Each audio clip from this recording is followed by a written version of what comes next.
इस आध्यात्मिक कविता का संदर्भ जानना जरूरी है। भविष्य पुराण के अनुसार उज्जैन नगरी जो भगवान शिव की नगरी है, वहां पर राजा इंद्र, जो देवराज इंद्र देवताओं के राजा हैं, उनके पुत्र गंधर्वसेन राज करते थे। राजा गंधर्वसेन के दो पुत्र हुए, भृतहरि एवं विक्रमादित्य। भृतहरि बड़े थे, अतः उनको राज दे दिया गया और वे अच्छे से राजकार्य संभाल रहे थे। पर उनकी तीसरी पत्नी पिंगला अतीव सुंदरी थी और उसके प्रेम में राजा भृतहरि इतने पागल हो गए कि वे राजकाज को भी भूल गए।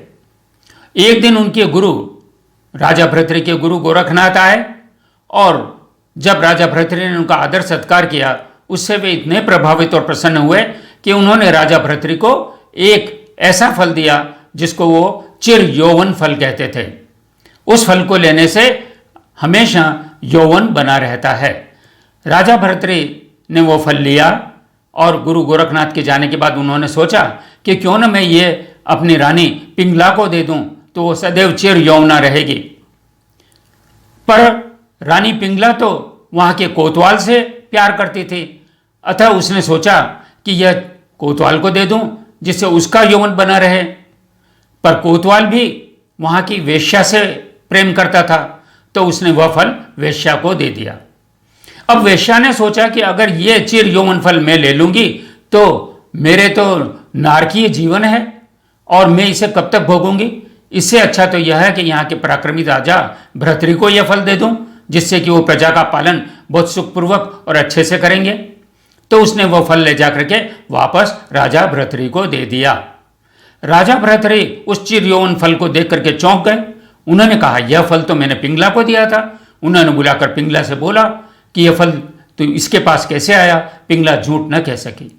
वह राजा भृतहरि को कोतवाल के लिए बोला, कोतवाल को बुलाया तो उसने वेश्या के लिए बोला।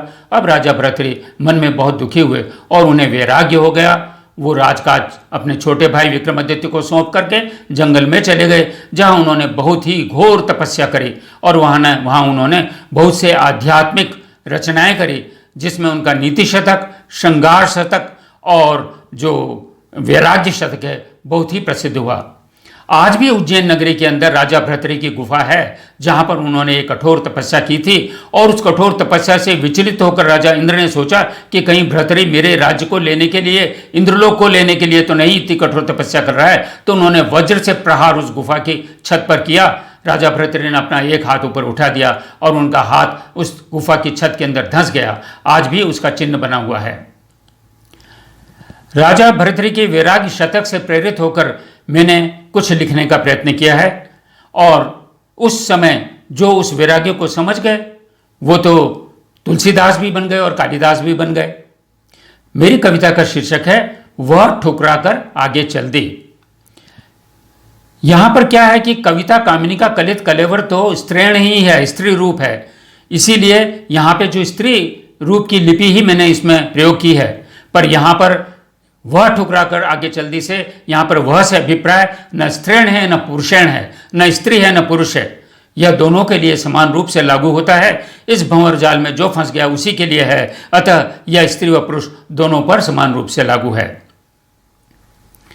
मेरी कविता का शीर्षक है वह ठुकरा कर आगे चल दी।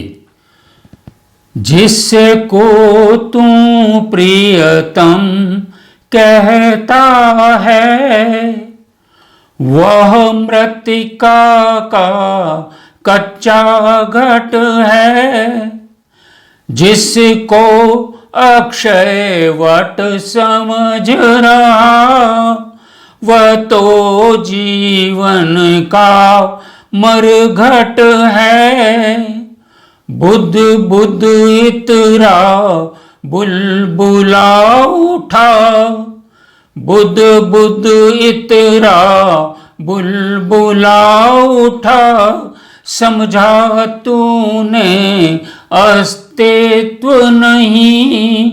बस इतनी ही है हमारी जिंदगी। बुद्ध बुद्ध इतरा बुलबुला उठा। समझा तूने अस्तित्व नहीं, जिसमें तूने सागर ढूंढा, पाया शबनम का चिन्ह नहीं। यौन पौन की सिहरन पा ले जीवन के आह्लाद सभी, मदिर भाव रत उठा तड़प, यौवन दहली पर पैर अभी, यौन द्वार पर दस्तक दी।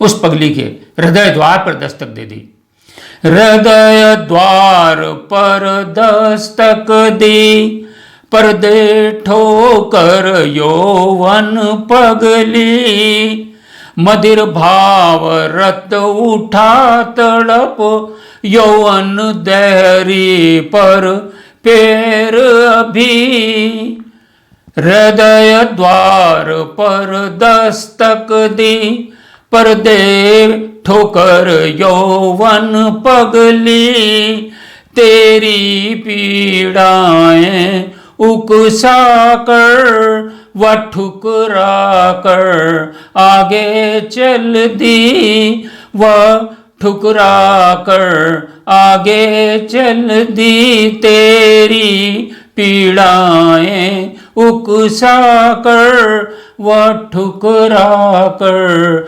आगे चल दी।